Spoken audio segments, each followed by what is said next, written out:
left to my own devices.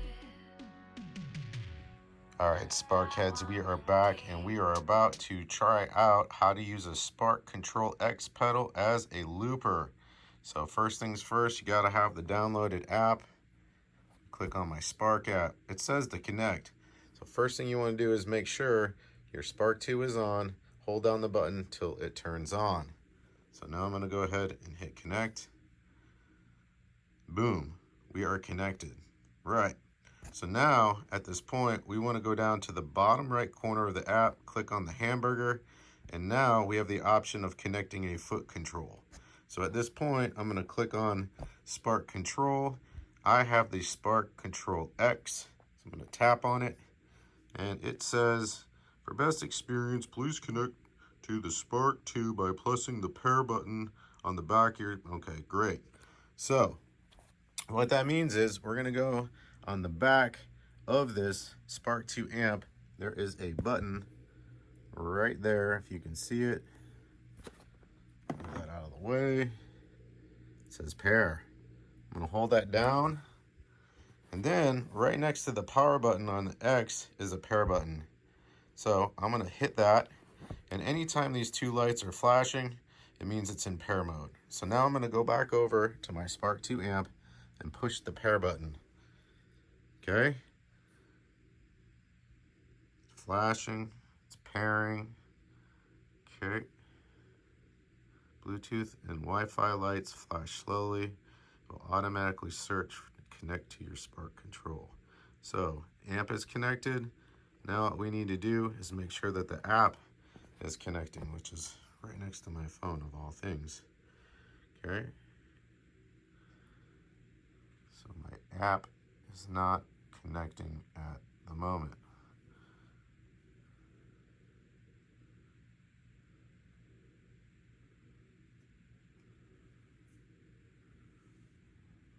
All right. You look at that. They are both blue. That is good.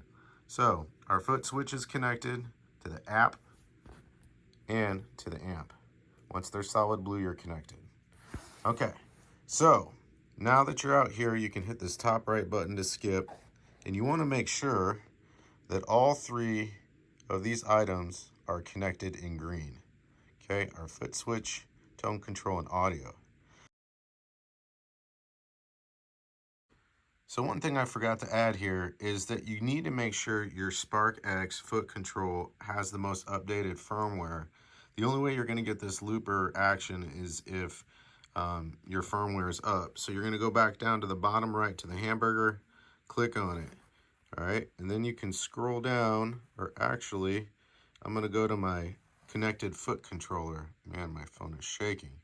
Then you're going to look down here and it says firmware up to date. Now, if this wasn't up to date, you would want to click and update that. Now, we're going to go bound on this app and we are going to tap to the little suitcase on the left. If anybody wants to change the buttons and configuration on the Spark X, you want to click this little one box at the top. Looks like a little hard drive. That pulls up all of your presets, okay? You can click up here in the top. I believe you have 8 of them. 1, 2, 3, 4, 5, 6, 7, 8. And you can program these to be whatever you want. Now, you don't have to worry about setting up the looper anywhere in this section of the Spark amp. What we're about to get to is if I hold down this button number 1 and hold it for a couple seconds, it's going to enter this into loop mode. So I wanted to show you guys can adjust, change your presets, make this work for you, okay? So we're on the home screen. Everything is connected. This is where you're going to go to the music note. And in the music note, okay, you have an option of doing a simple looper, which is just you and however many guitar tracks you want. Or you're going to have the groove looper where you can add drums, okay? I personally like to use the groove looper. So when you get into this section right here, it gets a little bit more interesting. The bottom red is pretty much your engage or your start and your stop button, okay? The yellow button right up top is where, excuse me, you can add any type of drum type. Man, there are pages and pages, okay? If you want to sample it, you just click the little triangle. Sorry, my camera work's not that good today. Okay, you can hit any of these. Okay, cool. That's pretty straight on. Not really feeling that. Let's go to like some funk. Okay, so I went into funk. Now at the top of this looper, there's some options for beat per minute, your time, and your length. If you just touch on it, it pulls it up. You can change the beat per minute by rolling it, but also later using this top button, once you engage the loop, you can tap on this with your foot and it should sync the same beat per minute that you're looking for. Okay, this has been interesting too. There's a intro and ending of drums, and if you're not anticipating a drum fill at the beginning or the end of what you're playing, this will really mess up your counting, because when you engage the loop, it'll go 4, 3, 2, 1, and it'll kick. Okay, now how long that loop goes for depends on what you set your bars to. It's got a max of 16 bars. I was messing around with 8s and 12s and 16s the other day to keep this little video short. I'm not getting too crazy with it. Time feels pretty neat too. I haven't messed with it too much, but you either have a straight 4/4 or you can add a little bit of shuffle if you want it. Okay, so I highly recommend too you get used to using that looper. Turn off the ending. Okay, it sounds cool. I'm not there yet, and every time I try to loop something, I'm anticipating coming in on a 1, and there's this stuff, and then when you kill the loop, you'll hear this running tom drum solo, which is pretty crazy.